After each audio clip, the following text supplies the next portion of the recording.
గౌరవ గవర్నర్ గారి ప్రసంగానికి ధన్యవాదాలు తెలిపే ప్రతిపాదనను ప్రతిపాదించిన శ్రీ టి రామ్మోహన్ రెడ్డి గారు, శ్రీ వివేక్ వెంకటస్వామి గారు మరియు ప్రధాన ప్రతిపక్ష పార్టీ బీఆర్ఎస్ నుంచి శ్రీ కల్వకుంట్ల తారక రామారావు గారు, భారతీయ జనతా పార్టీ తరఫున శ్రీ ఆలేటి మహేశ్వర్ రెడ్డి గారు, ఎంఐఎం పార్టీ తరఫున అక్బరుద్దీన్ ఓవైసీ గారు, భారత కమ్యూనిస్ట్ పార్టీ తరఫున కూనంనేని సాంబశివరావు గారు గవర్నర్ గారికి ధన్యవాదాలు తెలిపే ప్రసంగంలో వారి వారి అభిప్రాయాలను సభ ముందు పెట్టడం జరిగింది. ఈ అంశంలో వీరి అందరికీ నా హృదయపూర్వకంగా ధన్యవాదాలు తెలియజేస్తున్నాను. నూతనంగా ఏర్పడ్డ తెలంగాణ రాష్ట్ర 3వ శాసనసభ సమావేశాలను ఒక మంచి సాంప్రదాయంతో ఆదర్శవంతమైన పరిపాలన అందించడానికి కాంగ్రెస్ పార్టీ కట్టుబడి ఈ శాసనసభ సమావేశాలను ఏర్పాటు చేసింది. ఈ సందర్భంగా నాడు తెలంగాణ ఉద్యమంలో తెలంగాణ 4 కోట్ల ప్రజలను ఏకోన్ముఖం చేసి ఉద్యమ స్ఫూర్తిని విద్యార్థులలో, నిరుద్యోగ యువకులలో, ఉద్యమకారులలో, తెలంగాణ రాష్ట్ర సాధనలో అమరులైన కుటుంబాలకు స్ఫూర్తినిచ్చిన అందశ్రీ గారి కవిత్వంతో ప్రారంభిస్తే తెలంగాణ ప్రజలందరికీ కూడా ఈ ఉద్యమ స్ఫూర్తితో పరిపాలన అందించాలనుకున్న కాంగ్రెస్ పార్టీ విధానాలు తెలుస్తాయని భావిస్తూ ఏందిరా తెలంగాణం, ఎలా మూగబోయింది జనగానం, ఏందిరా తెలంగాణం, యముల పాలవుతుంది మాగానం, రాష్ట్రమొస్తే కుక్కలా కాపలా ఉంటానంటివి, మక్కువతో పలికిన మాటలేమాయే, అధికారం వచ్చే అహంకారముతో పొంకనాలకు పోయి రంకెలేసుడు ఏంది. అందశ్రీ గారు తెలంగాణలో జరుగుతున్న పరిణామాల మీద ఒక స్పష్టమైన భాషను, భావాన్ని ఈ తెలంగాణ సమాజానికి ఇచ్చిండ్రు. ఈరోజు శాసనసభలో వారి యొక్క ఆలోచనను ఈ శాసనసభ ద్వారా తెలంగాణ ప్రజలకు గుర్తు చేస్తూ ఈ శాసనసభలో జరుగుతున్న చర్చలు, తీసుకుంటున్న నిర్ణయాలు, ప్రజలిచ్చిన తీర్పును దృష్టిలో పెట్టుకొని మనం ఇక్కడ చర్చలకు పాల్పడడం కానీ పార్టీ నిర్ణయాలు తీసుకుంటే బాగుంటుందన్న ఆలోచనతో ఈ తెలంగాణ ప్రజలు ఇచ్చిన విలక్షణమైన తీర్పు, కుటుంబ పాలనకు వ్యతిరేకంగా ఇచ్చిన తీర్పు, ఈ కుటుంబ పాలనకు వ్యతిరేకంగా ఇచ్చిన తీర్పుతో మొన్నటి వరకు పాలకులు ఉన్న వాళ్లకు ప్రజల యొక్క ఆలోచన, ప్రజలిచ్చిన తీర్పును గౌరవించి శాసనసభ ప్రతిపక్ష నాయకుడిగా ఇతరులకు ఎవరికైనా అవకాశం వస్తుందేమో అని నేను ఆశించిన, తెలంగాణ సమాజం కూడా ఆశించింది. కానీ కానీ కానీ కానీ ఇవాళ శాసనసభ ప్రతిపక్ష నాయకుడిగా వాళ్ళ శాసనసభ్యులు అందరూ కలిసి ఎన్నుకున్న తర్వాత కుటుంబ పాలనకు వ్యతిరేకంగా ప్రజలు ఇచ్చిన తీర్పును గౌరవించాలన్న ఆలోచన ఆ పక్షాన లేదు. రెండవది, కనీసం శాసనసభలో ప్రసంగమైన ప్రజల యొక్క సమస్యల్ని ప్రస్తావించడానికైనా అనుభవజ్ఞులైన చాలామంది శాసనసభ్యులు, గతంలో చాలా సంవత్సరాలుగా మంత్రులుగా పనిచేసిన అనుభవం ఉండి ఉప ముఖ్యమంత్రులుగా పనిచేసిన అనుభవం ఉన్న వాళ్ళైనా చర్చను ఒక మంచి సాంప్రదాయాన్ని నెలకొల్పడానికి ప్రారంభిస్తారేమో అని మేము అనుకున్నాం.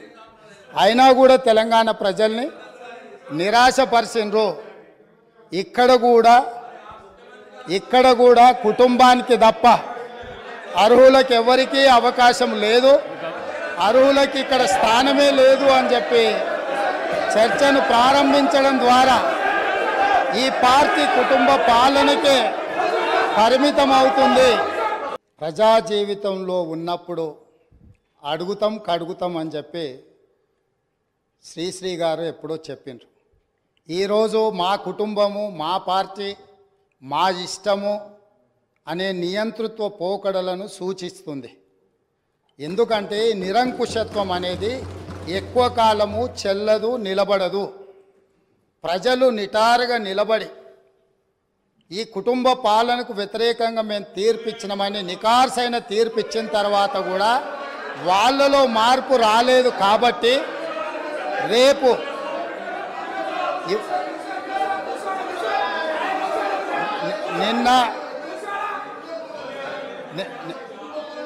నిన్న ఇక్కడున్న వాళ్ళను అక్కడికి పంపినరు. ప్రజా తీర్పును గౌరవించకపోతే అక్కడున్న వాళ్ళను అక్కడికి పంపుతారు బయటికి.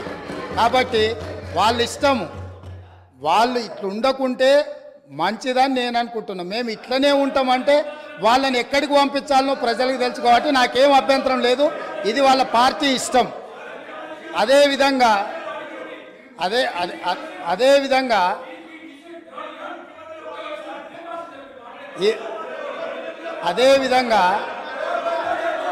ఈరోజు ప్రగతి భవన్ సంబంధించి అక్కడ ప్రజలు ప్రజావాణి కోసం వచ్చిన ప్రజలు ఇస్తున్న విజ్ఞప్తులను తీసుకుంటుంటే అక్కడ ఉన్న ఇనుప కంచెలను పగలగొట్టి గడీలను బద్దలు కొట్టి ప్రజలు అక్కడికి వచ్చి ప్రజావాణి వినిపిస్తుంటే విని భరించలేని ఈ పార్టీ, ఈ కుటుంబము ఈరోజు ప్రభుత్వం మీద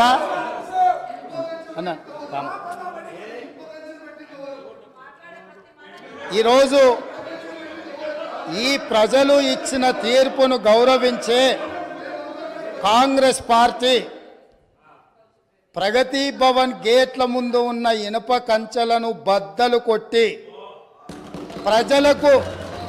ప్రజలకు ప్రవేశమే లేదు, తెలంగాణ ప్రజల యొక్క చెమట వాసన మేము చూడము, ఇది నిషేధిత ప్రాంతమని నిషేధించిన ఆ ప్రగతి భవన్లో ఎల్బీ స్టేడియంలో మా ప్రభుత్వం ప్రమాణ స్వీకారం చేస్తున్న 1 గంట 4 నిమిషాలకు ఆ గేట్లు బద్దలు కొట్టి తెలంగాణ 4 కోట్ల ప్రజలకు ప్రవేశం కల్పించింది మా పార్టీ, మా ప్రభుత్వం. మీకు గతాన్ని గుర్తు చేయదలుచుకున్నా. ఆనాడు హోంమంత్రి మహమూద్ అలీ గారు అక్కడికి వెళ్ళి ముఖ్యమంత్రి గారిని కలవడానికి వెళితే ఒక హోంగార్డు మీకు అనుమతి లేదు, మీకు ప్రవేశము లేదు, మిమ్మల్ని లోనికి రానివ్వము అని చెప్పి వారిని అవమానించి ఒక హోంగార్డు హోంమంత్రిని వెనక్కి తిప్పి పంపించిన చరిత్ర పుటలలో నిక్షిప్తమై ఉన్నది. ఆనాటి ఆర్థిక మంత్రి, ఆనాటి వైద్య ఆరోగ్య శాఖ మంత్రి ఈటెల రాజేందర్ గారు ముఖ్యమంత్రిని కలవడానికి అక్కడికి వెళితే అక్కడ ఉన్న పోలీసు సిబ్బంది మీకు ప్రవేశము లేదు, మిమ్మల్ని నిషేధించినము, మీకు అర్హత లేదు, మీకు ఆ స్థాయి లేదు అని చెప్పి ఈటెల రాజేందర్ గారిని ఆ ప్రగతి భవన్లకు ప్రవేశం లేదని తన సహచర మంత్రిని అవమానించి ఆ మంత్రే స్వయంగా కన్నీళ్లు పెట్టి ఈ ఆవేదనను, ఈ దుఃఖాన్ని లోపల అదిమి పెట్టుకున్న విషయాన్ని 4 కోట్ల తెలంగాణ ప్రజలకు వివరించినప్పుడు తెలంగాణ సమాజమంతా దీన్ని గమనించింది. ఇదే కాదు, ప్రజా యుద్ధ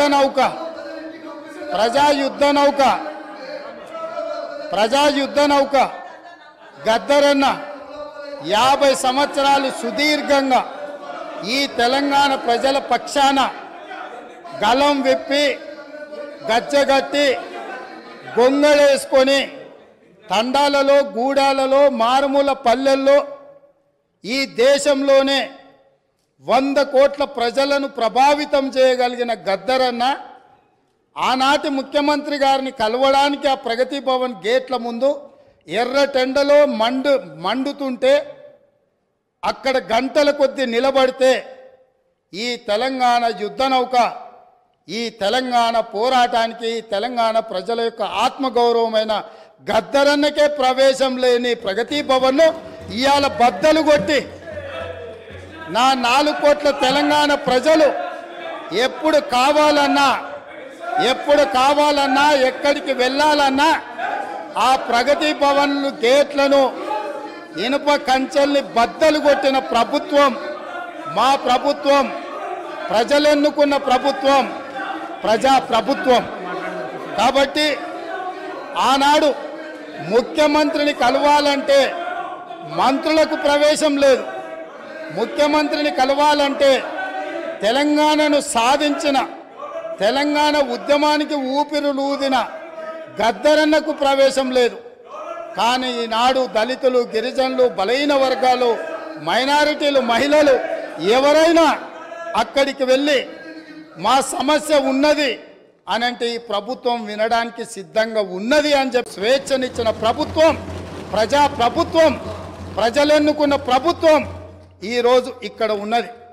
నిజంగానే ఈ ప్రభుత్వం నియంతృత్వ పోకడలతో పోవాలి అనుకుంటే, నిర్బంధాలతో పరిపాలన సాగించాలి అని అనుకుంటుంటే ఇక్కడ అంతసేపు వాళ్ళు ఎవరు మాట్లాడినా సంవయనంతో ఇక్కడ వింటూ కూర్చుండే వాళ్ళం కాదు.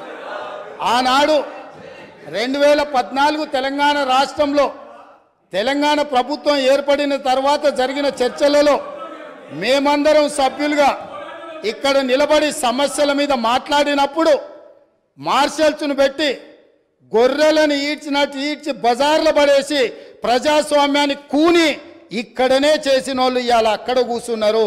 వాళ్ళలాగా మేము కాదు.